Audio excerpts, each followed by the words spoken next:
Hi guys, ano po ta? And sa itong video karon kay grocery na pod o public market char. So, gahapon kami sa akong junana ngadto mi og Grand Mall, ang akong junana to ani kaon nag-lunch samtang ako nag-grocery ingon ana mi. Dayon ang amor yung tuyo din na kay katong sa tawag natin yung muriatic acid. Pero napadaghan na nga to ang pagpalit pero okay lang yarn kay mga kinahanglanon man po ni nato char o di ba? Wala na tay mga cookies ug mga chicheria o kaning Cloud9 paborito na sa akong junana nga pang snacks o di ba na ni sweet tooth ang akong junana og skyflakes nga dili pwede nga wala o di ba dayon pag humana mo grocery sa akong junana kay nanguli mi sa balay dahil ako na siyang gipang himutang ang akong mga amo ang mga gipang grocery dayon nanglakaw mi sa akong sister kay wala nay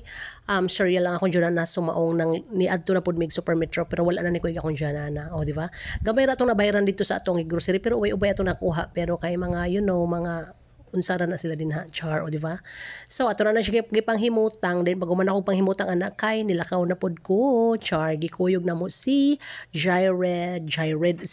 o di ba ang kuyog baboy nga bitoy siya ra ni kuyog na mga bata kay ang uban kay wala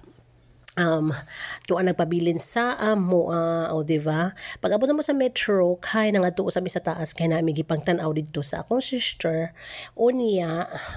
kaning ukoy kay ganahan daw siya magpapalit og tsinelas mong amo siyang gipalitan og tsinelas kana iyaha unya kang Aaron to katong yellow nga yang gisukod o diba then mura na siya din mong nakapalit nakapat og hanger kay barato lang unya pag humana mo dito sa taas nangadto na may groceryhan and mao na siya ang among tuyo ang Raisin Bran sa ako ang junana unya natin nakitaan nga mga good deals o di ba nagpalit ko ng buy one take one nga sauce or spaghetti sauce and gusto daw siya magpapalit og Bear Brand pastilan o di ba po na siya ato ang mga napalit din ha nakakita ko potato lace nga na ay freebies o nga akong junana nagtugon siya og French bread o di ba maorto yang gipanihapon pastilan and among gipaduwa ka diyo si Jared dayon pag humana mo kay nag-snacks so sa mi kay mga alas 3 na siguro na medyo gutom na char o di ba dayon pag human kay nihapit mi og merkado nipalit ko og shrimp tunga sa kilo 200 kay tag 400 ang kilo nipalit po ko anang squid nipalit po ko aning mulmul nga colorful nga isda nipalit po ko aning pirit or tulingan nga gagmay og kaning budburon o di ba pag abot sa balay kay mo na siya din hang ako ang mga naggrocery unya nagdali-dali na ko ana wala pa na akong gipamutang kay nagluto usa ko og pagkaon sa akong mga doggies o di ba finally nakapalit ako og atay kay medyo na barato ng kilo 130 na lang ang kilo taud-taud na ako sila wala ipakaon og atay kay 160 na ang kilo 160 to sa merkado kay tag 230 maong nipasa ako sa atay ako sa silang gipakaon og ulo sa manok kay tag 50 ra ang kilo di ba pero karon kay ako silang gilutoan og atay and perti jud kalipay ana nila kay as in tilok jud kay na ilang plato o di ba dili kay ni mga on og doggies dog food ang among mga iro pastilan naami dog food permi sa ilang plate pero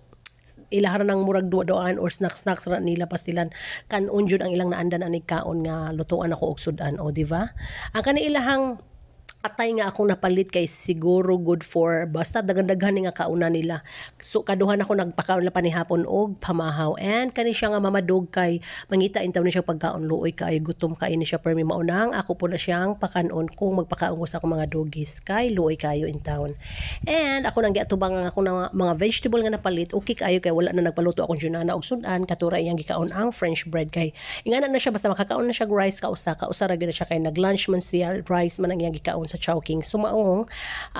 nag French bread ra mo rito'y panihapon niya so na ako'y taas nga time nga nag-asikaso sa ako ang mga napalit nga seafood ako na siyang gipanglimpyuhan din ha o niya akong gibutang sa freezer o diba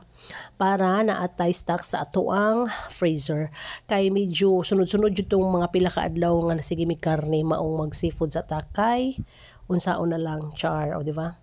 thankful na lang jud ka ita ani nga naatay junana nga nagbuhi nato char o diba makapalit ta atong mga ginagmay nga gusto